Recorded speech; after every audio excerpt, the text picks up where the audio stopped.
Again, my name is Jen Butler. That's all right, no worries. There's never a worry. So, a couple things that I need from Grace for you, okay? One, American Airlines never delivered my clothes bag. So if you've seen me in this dress for the last 3 days, you're not confused, right? So that's number one. But luckily, I did have two colored cardigans. So one's been red, one's been white. But so that's one thing that I wanted to share with you. Two, this is a lot of information that I am going to try and scale down into an hour. I'm not going to be able to give you everything you want to know, but that's why truly I've got a booth. I've been here since yesterday. I'm going to be here until about 2 o'clock this afternoon. I got to catch a flight, pick up my bags in Dallas, and then fly home to Phoenix. I can change my clothes in Dallas. That'll be nice. Do you have an advancer, or do I need to move on the computer? That's not a problem. I'll just move it on the computer. I was just curious. So if you have any questions, you can come to my booth or email me. I really just want to help share with you what stress is, what it isn't, and how to manage it for life, for you as individuals and your employees and or members. Okay, that is my passion. Does that sound like we're all on the same page? Can I have that, Grace? Fabulous. All right, now get your calculators out on your phones because I'm going to have you do a little bit of math. And I typically move around a lot, but so if I'm moving and the gentleman in the back just kind of shushes me and I have to, please excuse me because I'm being recorded. So, all right, do you have your calculators out? I promise you're going to need your phones for this. You won't be able to do the math on your paper. All right, I want you to type in how many employees you have in your organization, whether it be 5 or 35,000, okay? Doesn't matter. The closer you are, the funnier I am. Come right up here, sweetheart. I promise. The closer you are, the funnier I am. It's how it works. I'm going to be hysterical for you. Laughter is one of the top 5 coping methods. I'm going to give you the top 5 coping methods throughout my presentation today. Laughter is in the top 5. Write that down, okay? So anyway, so you have the number of your employees. Okay, now times by 15,000. Hello, ladies. Come to the front. I'm more funny.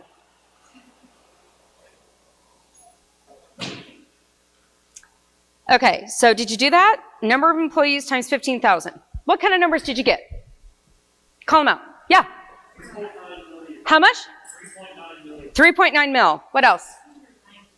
690,000. 75 million. Keep coming. 720 million. 2 million. So, what do you think that number represents? Excuse me? No, but you're close. It's a cost. Yes? How many choices you make per day. You know what?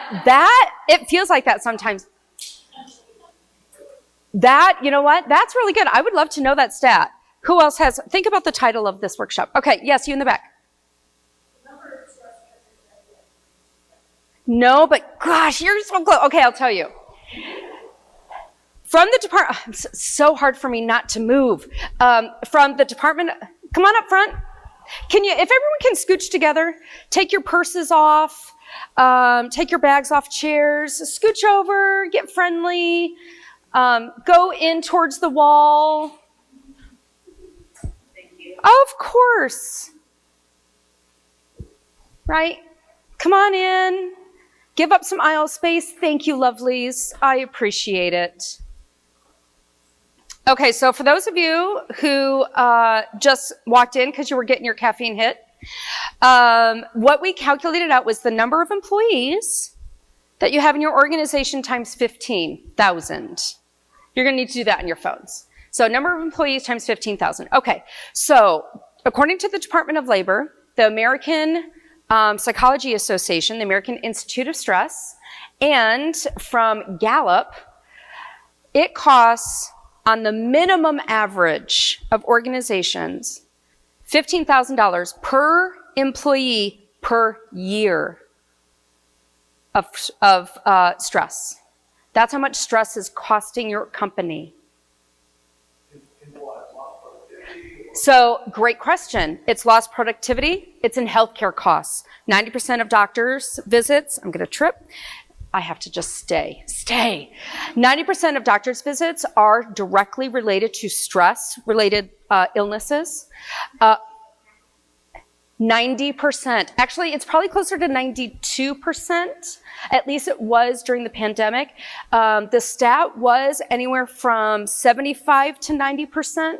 But during the pandemic, the study shows that it went up to 92% for sure. I haven't seen another study because we're only about a year post-pandemic, kinda. Some people just went back into the office this year. So studies haven't updated. So I still that's just the most recent study. Was 92%. So healthcare costs, presenteeism is your biggest cost, right?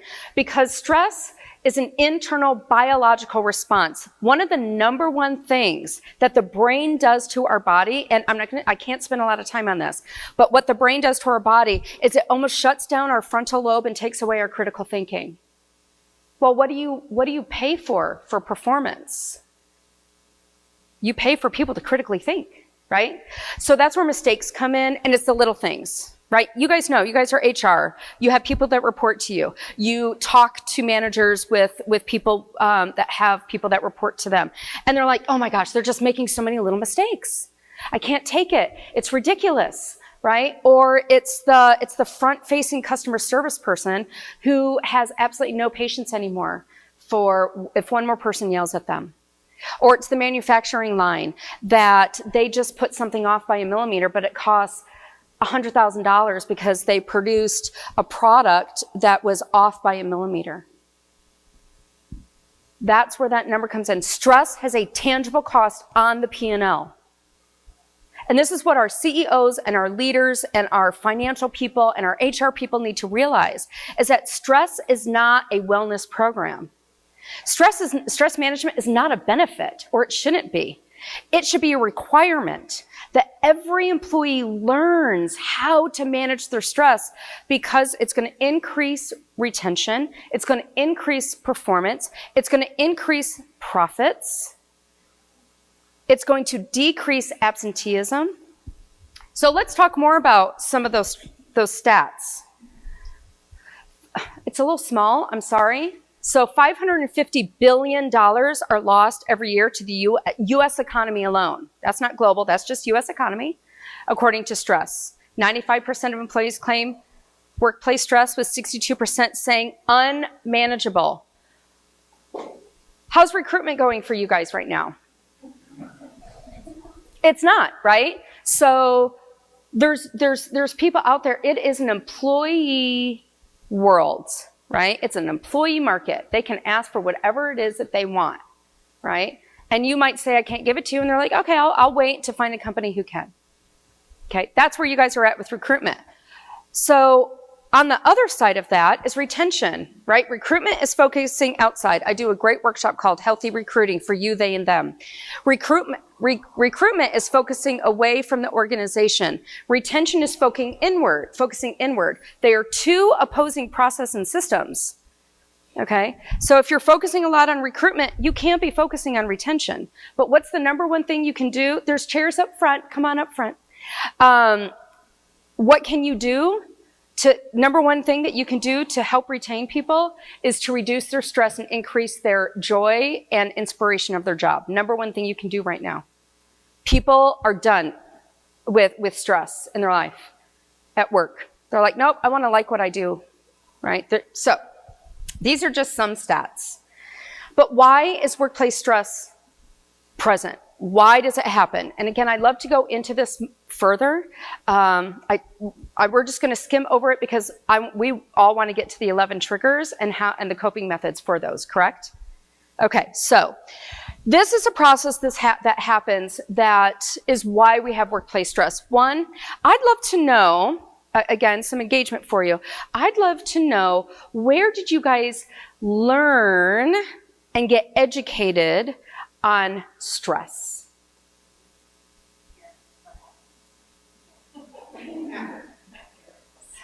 Therapist. Okay. Sir in the back? Army. Okay. How did you learn it? Was it just a one-day course? Thrown in the fire. So that's what you guys learned. Where did you guys learn? Where did you learn to manage your stress? Where did you get educated about what stress is, what it isn't, and how to manage it for life? Hell no, right? Because hell no, we would go, right? There's no place we learn a lot about stress. It's role model to us in our households. It is a verb. I had and if she's in here, I apologize, but it really stuck with me. I thought about this woman who came up to my booth yesterday and says, well, we have to have stress in our life just to function. I was like, no.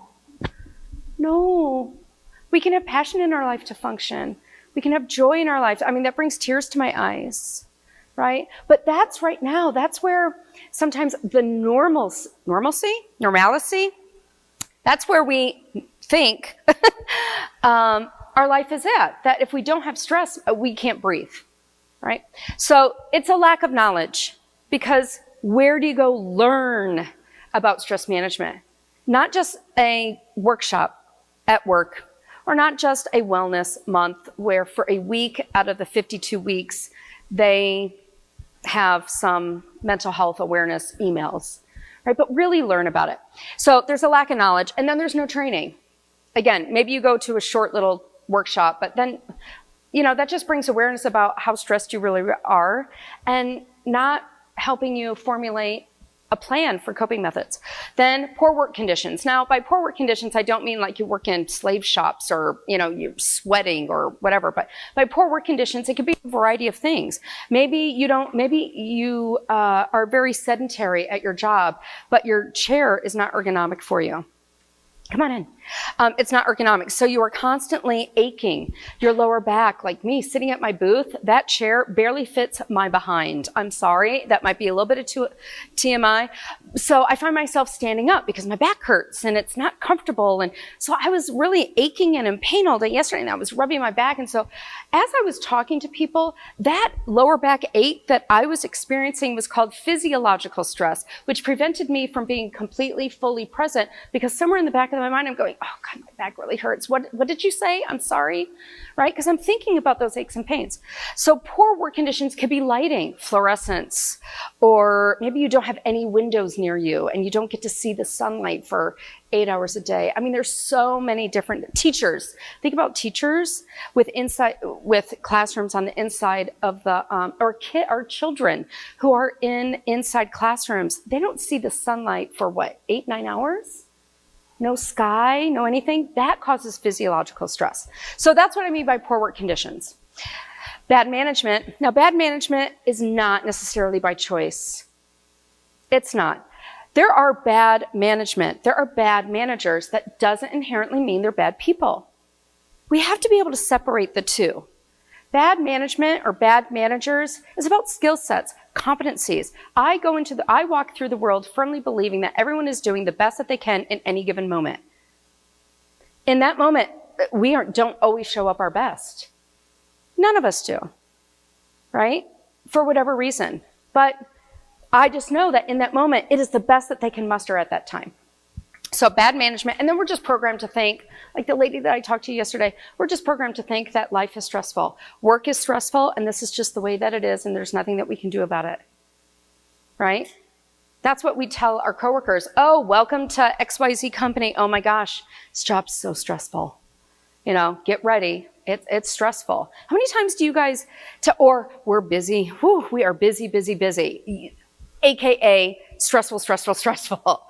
Right? So think about the language that we tell our new hires, or that we tell our colleagues. Oh, what are you crying about? This job is just so stressful. What are you going to do? There's nothing we can do. So we feel stuck. And then we don't have any knowledge to get unstuck. And this cycle continues. We teach the cycle. We share the cycle. And it's something that we here at Rest from Stress are bound and determined to break. So I still don't have all my definitions. Oh, my papers are memorized. Here we go. So I don't stress out. I use paper. I make sure that my information is correct because, and again, is this okay? It's okay if I hold paper, right? So before I continue, I should have told you, they don't have water in the rooms. That's something that I would absolutely suggest for next year.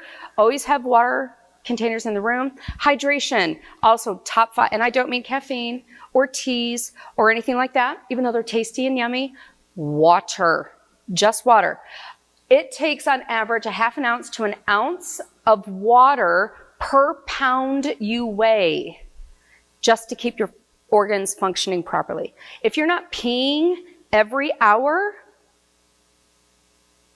you're dehydrated. You are not critically thinking enough. So if you have some water, please drink some with me. If you don't, I hope that after this, you will carry around. There's some exhibitors in there with water bottles. Go get one, fill it up, take it with you. Half an ounce to an ounce per pound you weigh, okay? So let's talk about rigidity. This is the first stress trigger in the workplace. So rigidity is the inability or the willingness to bend or be forced out of shape, okay? The inability to be changed or adapted.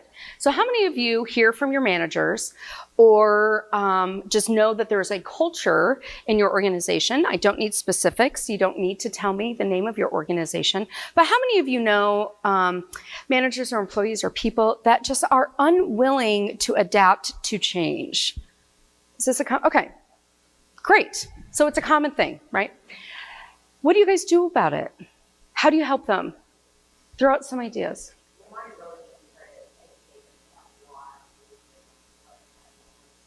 Okay, so educate them, help them see the end, what the purpose of the change is for. Okay, what else? Throw them out of their comfort zone? That's a policy. That's a policy. Yep. Mm-hmm. Okay, over communication and planting seeds early. Okay. We're going to talk about communication in upcoming. Some other ways that, motivate and sell it. Okay. Okay, so thank you for all of those answers. I love all the engagement, really do. I'm curious how it works for you. It's always horrible. It's always, okay. How does that policy work for you? I'm really curious. It's fun? Yeah, so we put people in situations they would normally be in, so they can see other employees. Okay.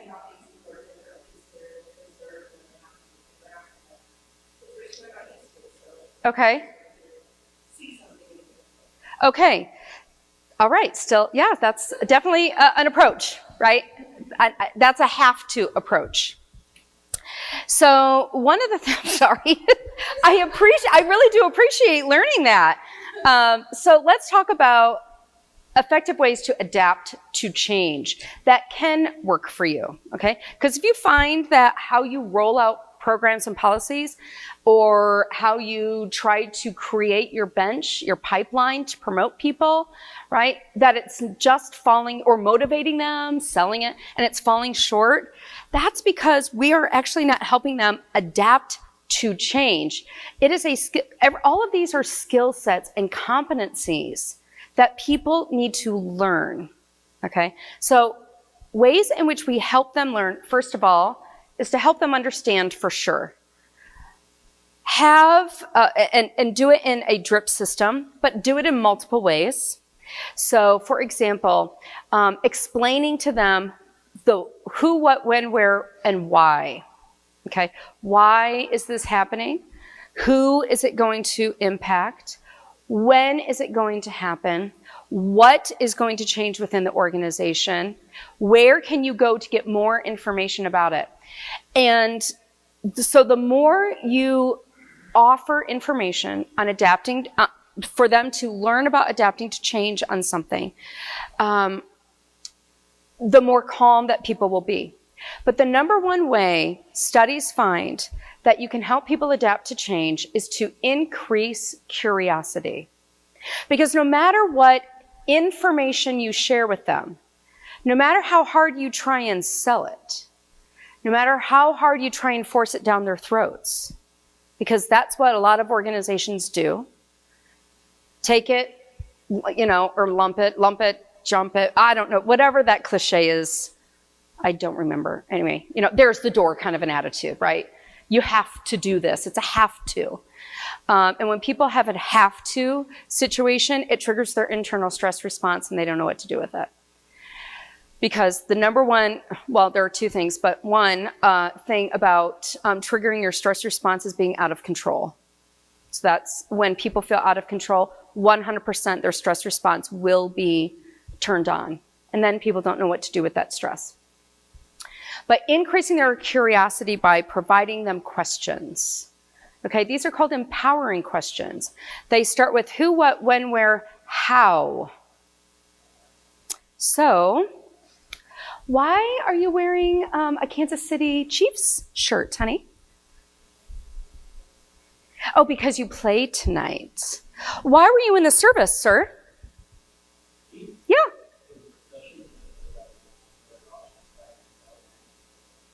Okay, so recession, no other options. Why did you choose that pink color? Because you love pink. Why are you wearing that cardigan? Always cold. So, what did you notice? I engaged with them. How did it make you feel when I asked you about your shirt? Seen? Sir, how did it make you feel? Okay. Well, you guys are not giving me the right answers, so I'll just give them to you. Most people feel called out. Most people feel picked on. Like I get feedback in my sometimes, not always, but sometimes I get feedback like she picked on people because she asked them why. But it's to prove a point.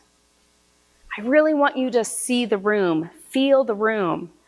That when you ask someone why, semantically in the English language, it requires them to justify and defend.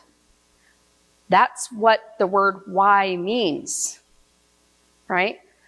Just go home and ask your spouse, why are we having chicken for dinner? I mean, notice why mashed potatoes again? I have a smile on my face. My tone is neutral or even happy. Why are your underwear on the floor? Yeah. See, you're giggling because you know what's going to happen. What do you mean, why are we having mashed potatoes again? Well, if you don't want mashed potatoes, you can figure out another side to have with the chicken. Because it requires people to justify and defend. Never ask a why question of anybody. Provide the why because people seek to understand. But never ask why questions of anybody. Not your children, not your spouse, not anyone. It is the laziest question you can ask. It is not a question of curiosity. It is a question of judgment. So, who, what, when, where, how? Those are empowering questions. And if you can't come up with, like if you want to ask, why did you send that email? And if you can't think about start reframing that question to who, what, when, where, how, you need to work on your communication competencies and skills, right? It's something that you need to increase or you want to increase. Because don't ask that why question. So adapting to change, empowering questions. Oh my gosh, I'm going to be late. Empowering questions, who, what, when, where, how. Okay? Now, silence. Oh, I didn't want to show that yet. Silence is to prohibit or prevent from speaking. Now, there's another workshop going on right now about body language. Lots of people came up to me at my booth because, of course, you want to learn more about what we do at Rest from Stress. But they were like, oh my gosh, I'm going to that one. I want to do. So they're opposing. So make sure that you check out the body language one because we silence people more through our body language than we do with telling them to shut up, be quiet, right? Think about like your parents, or who gives you the look? Your mom or your dad? Mom. Ooh, my mom. Not only did she have the look, she had a tisk that my siblings and I, in a room of 1,000 people at a concert, if my mom tisked, I can't even do it like it's so loud, we would be able to hear it in that concert hall. She could, and we knew, ooh, okay.